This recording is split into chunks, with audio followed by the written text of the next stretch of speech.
What kind of a leader would send untrained men into a war zone to fight and defend our country? The Navy SEALs go through training that most of the military don't have to go through.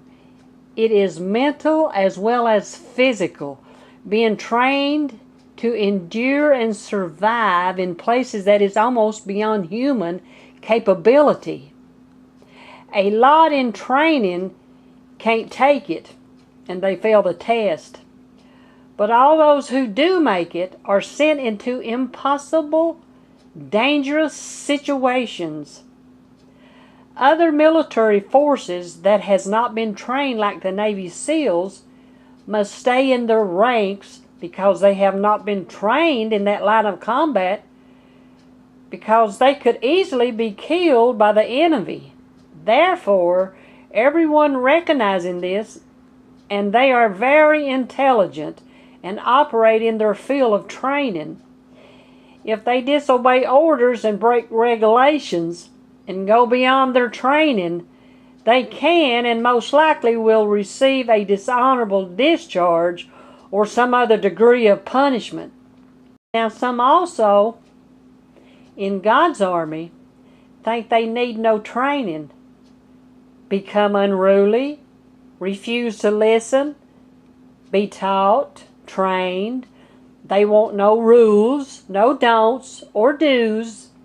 They think they know it all and got it all and will not sit under authority of the fivefold ministry until they are ready to be used of God. That's why so many are killed in the enemy's prison camps. We have rules to abide by in our home, growing up, in school, at the workplace, marriage. Yet in the church, people seem to want no rules. Just do as they please, come as you are, who cares?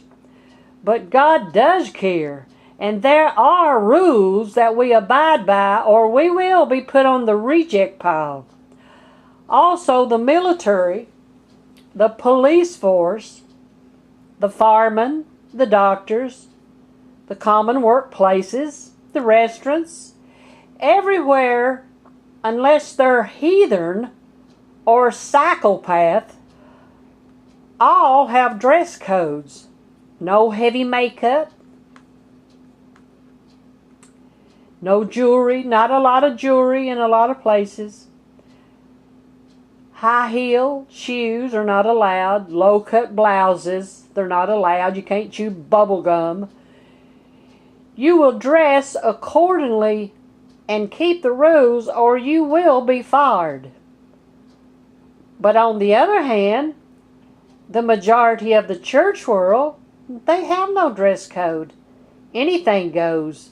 Untrained, disobedient, powerless, no influence, and wonder why people disrespect, laugh, mock, and make sport of them, making God, the great I am, look powerless and ignorant with a weak, untrained, ridiculous-looking army. When God sends someone that has been trained by Him from His real church into some of these churches to combat the enemy for them, they are trained, taught, and qualified by God.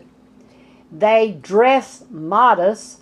They're armed, standing tall, fearless, with authority, power, treading on demonic forces from hell, also having love, joy, peace, flowing like a river. The untrained church become puzzled, offended, and think they're trying to be holier than thou, and through ignorance try to kill them spiritually and run them off. What's normal to them is seeing everyone dressed any old way, burdened down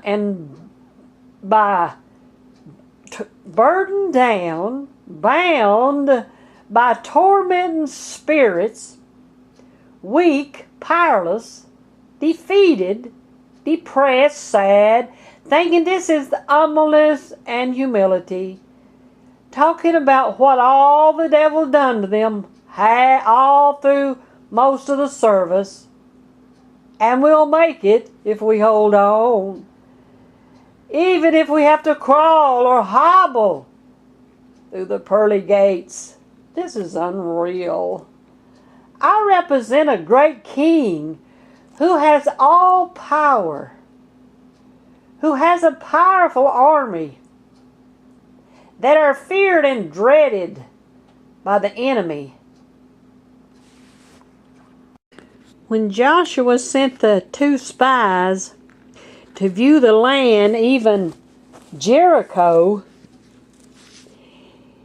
this is what Rahab, this is in Joshua 2, verse 9.